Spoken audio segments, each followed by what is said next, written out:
You're watching Koi Pond, part 2 of 2, and welcome, art family. I'm so glad to have you here. It's Dena Tollefson, and welcome to my studio. Today's going to be a great one. I'll be demonstrating for you how you can mix your own bold darks and subtle light colors using a limited palette. We'll talk about what a limited palette is. I'll also be showing you how to create texture using spoons and palette knives in a technique I developed called Daubism. So the color wheel, we're going to use the color wheel today, and I'll show you how we're going to fit that in. And the colors that we'll be using are Cad Orange Hue, Phthalo Blue Red Shade, Titanium White, Ivory Black, and Yellow Ochre. So they're all from Winsor and Newton, and then also there's Royal Talens Cobra Permanent Yellow Light. So those are the colors that we'll be using today. But with just all of those colors, we can create every other color that we need for the painting. So let's get started. Now I'm showing you a little bit of part 1 of this video. So if you haven't yet had a chance to watch Koi Pond part 1, please go ahead and do that whenever you can, and you can see in detail then how this painting was started. This is what I'm painting here for you is acrylic on canvas, and this is a 20 inches tall by 30 inches wide by 1.5 inch deep canvas.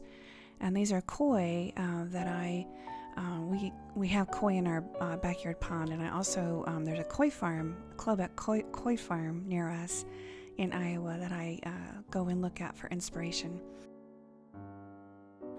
So I'm standing with the completed painting with my little Yorkshire Terrier Muffin, and now that the painting is dry, the acrylic part is dry, I'm going to apply oil paint over the top. So this is following the principle of fat over lean, which means that that you can put something oily over something that is not oily, but you can't do it in reverse. So in order to be archival, meaning that you want your work to be able to last for hundreds of years, maybe, or thousands of years, if you buy high quality and use high quality materials and follow the appropriate archival standards, then your work will last for generations. And so I always make sure that I'm doing that in my work.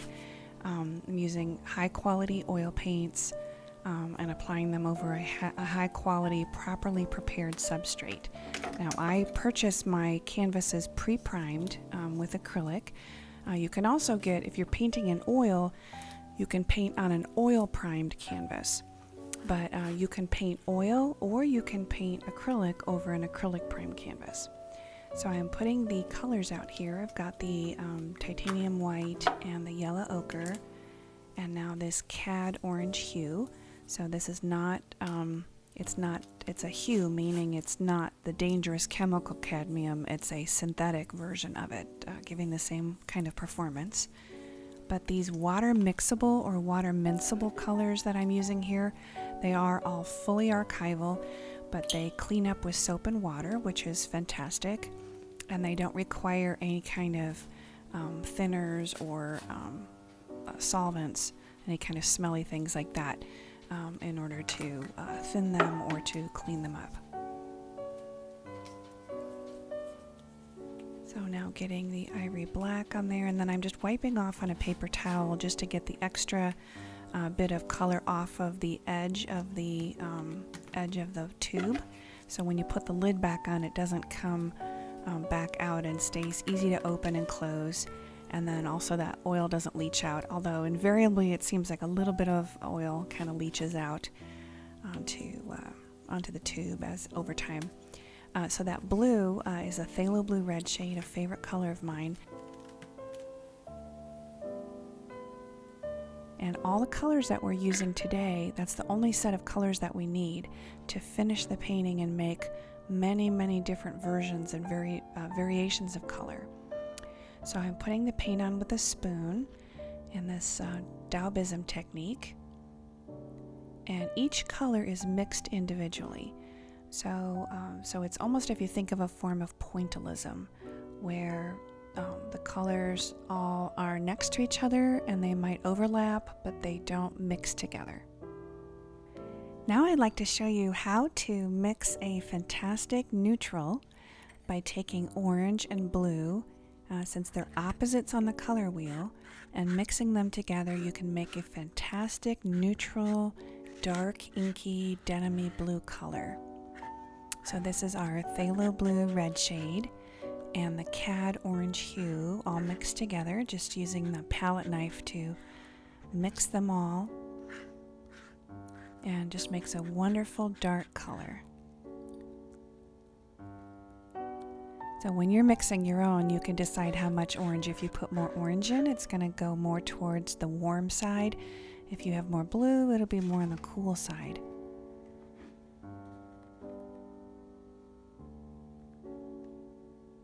See, there's on our wheel, there's our orange and there are blue, and they are opposite on the wheel. So now that we have that mixed up, let's go ahead and bring that up to the canvas and apply it to our painting. We'll get some right up here on the palette knife and put it next to our fish here. There we go. But doesn't that make just a wonderful, nice color, this kind of denim blue color?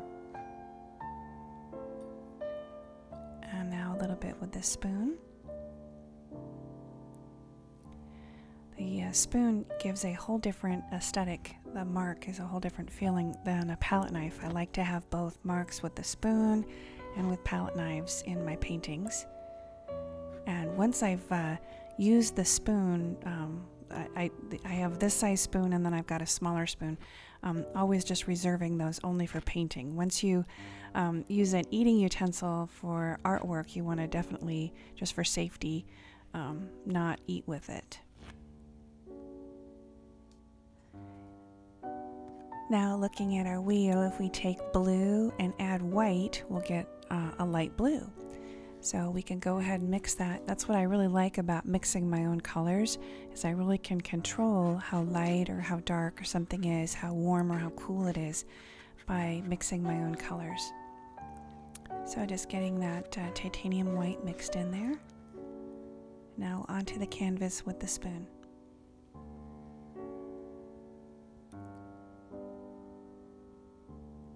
There we go. Really love the process of putting those spoons of paint on there. It feels has a great feel to it.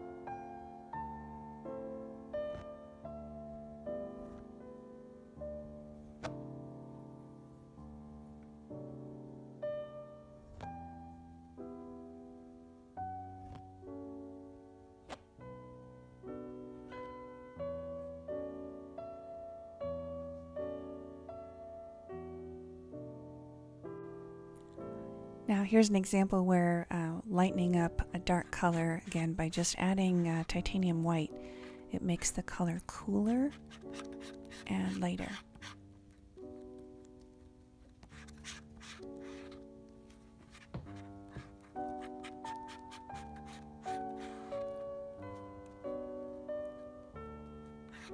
And it's important on a painting to have a mix of warm colors, cool colors, and then also to have lights, mediums, and darks. So let's get some of this up onto the canvas.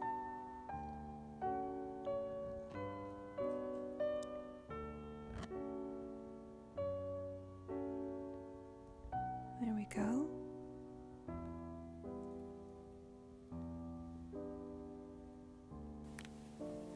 And if you are like me and you find that the greens that you can buy in either acrylic or in oil colors are kind of vulgar or garish or not very naturalistic, I have a solution for you. It's what I do on pretty much every painting, is I'll mix my own green using yellow plus black. And depending on the kind of yellow that you use, and actually the type of black that you use, you can get different results. And by adding more or less black, then you can get either a darker green, that kind of thing. If you add a yellow that is has a little bit more orange in it, then that will also change the color of the green that you're making. So just taking a tiny amount of black and mixing that in, we can create all kinds of wonderful greens.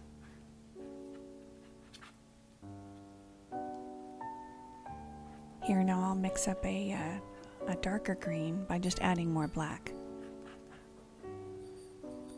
But see what a great, wonderful green we can make. It looks like the green, any kind of a foliage in sunlight. Now I'll show you what happens if you take that same yellow and add yellow ochre to it and a little bit of phthalo blue red shade. We can get a nice neutral. It also is very natural looking. So let's pop up to the canvas with some of these wonderful greens that we just mixed up. Get those on with a spoon. There we go.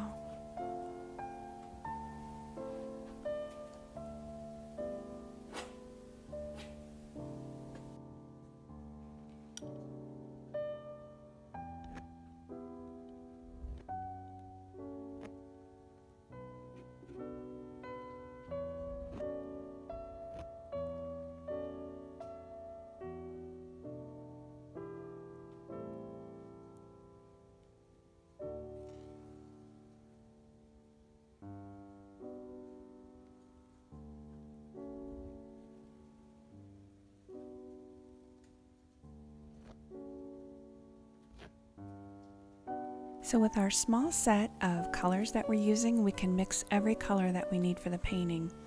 And I like to mix up now a color for our largest of the koi fish. He has kind of a salmon-y orange color. And so I can create that color by taking a reddish orange color, and I can add black to it to get, or I can add white to it, or I can add gray to it to get different effects. So here let's take a little bit of our ivory black, some titanium white, and the cad orange hue, and we can paint the sides of that fish. Our little fish here, we can get him painted. Here we go with the lightest colors.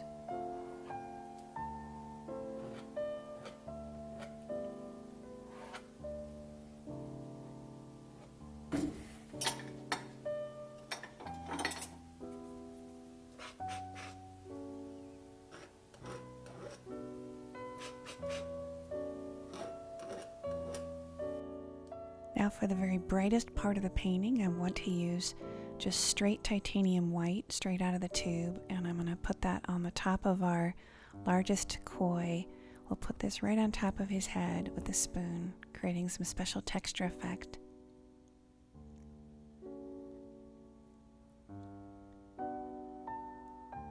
There we go.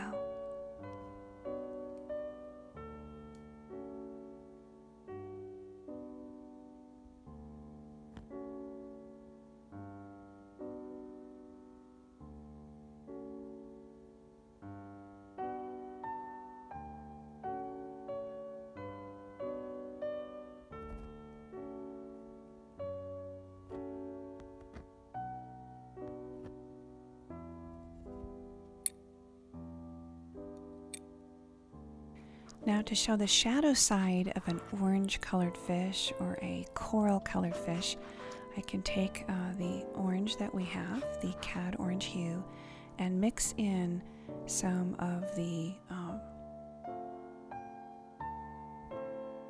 phthalo blue red shade.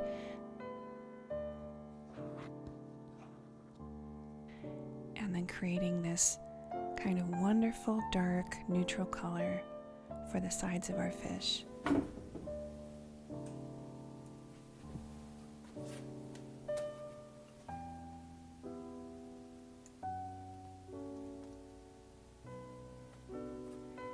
So for the color of the dark orange fish, I'm going to add a little bit of a bluish purple color to that to make a nice neutral. Let me show you how to do that here.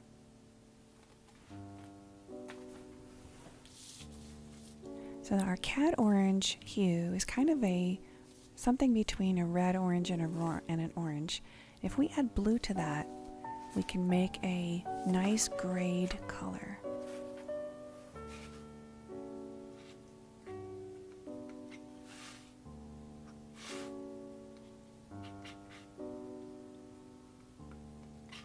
Now this is a super dark color, so we'll just set that off to the side here, and let's add more orange to that.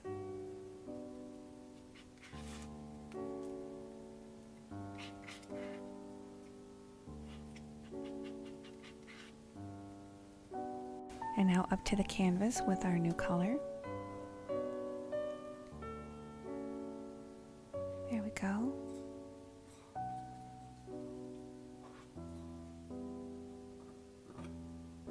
So now we can turn our attention to overall balancing the painting. So I'm going to go in with a smaller palette knife, this little very thin little palette knife, and get some additional texture effects with these small narrow marks.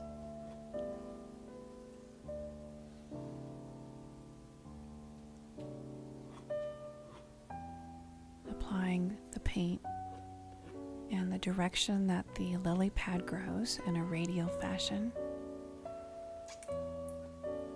And when you're working on your own paintings, you'll have your idea of how much or how little motion or sense of motion you want to include in your work. For me, in this koi painting, I wanted to get the idea of the fish kind of splashing about and moving around, and to have all of the marks of paint show that exuberance in the pond.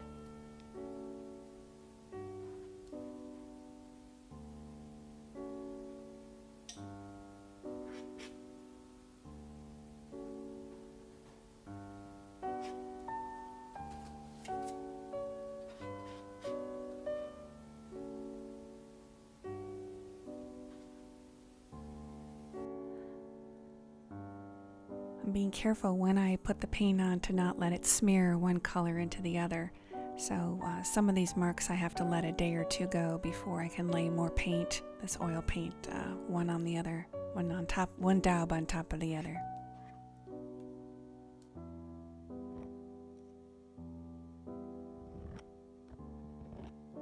So this process of layering one layer of paint on another and allowing it to dry in between, I know for me it allows me to analyze the painting and think about what areas need more attention, what areas I want to leave as more quiet in the painting.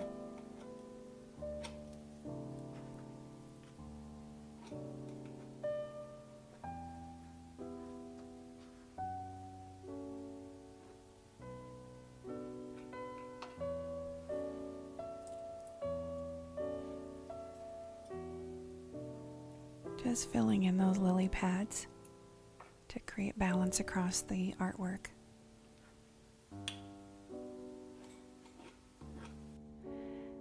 So now I'm thinking I'll just go in and add in some color, additional color here. I'm going to just take phthalo blue red shade right out of the tube and apply some, just to get some variety of colors. When the viewer comes right up close to the canvas, I want there to be a variety of colors, almost like an abstract painting. But then when you get further and further away, it looks like something more representational. When you're making your own work, you know, that's always part of the excitement and the fun, is decide how colorful you want to make it or how nuanced you want to make it. We'll get some marks up here. There we go. And just to kind of emphasize that splashing effect that our koi are making in our pond. It's kind of layering these nice, wonderful darks together. All of these colors were made with just our small original set of colors. and all mixed together. If you haven't already watched, I have a video, a live stream talking about using the color wheel to mix colors, and I go into quite a bit of depth about that. So be sure to check that video out if you haven't also already.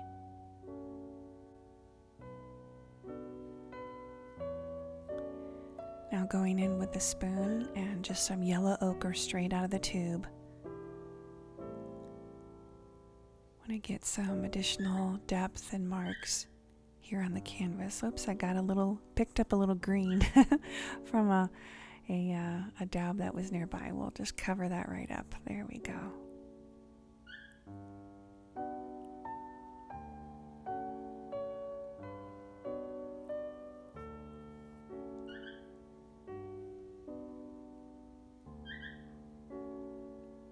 I think we need one right over here. There we go. Now I'm at the point of the painting, and I think we've all been there before, where you're trying to decide. You step back and you analyze and you think, okay, what do I need, or where do I need to put something yet? So going back in and taking some more of that phthalo blue red shade and adding in, filling in where it seems like there's a little empty spot. You know, these last, it's important to, I think it's important to go back in and set the painting aside and then decide, you know, does it feel finished, or does it feel like it needs anything yet?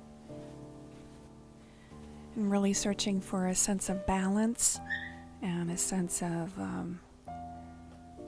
completeness in the painting. Well, we are all one art family. I am so glad that you've come to the studio today to visit, and I hope that you'll subscribe if you haven't already, and come back and visit again soon. So until next time, this is Dena Tollefson, and all my best to you. Bye-bye.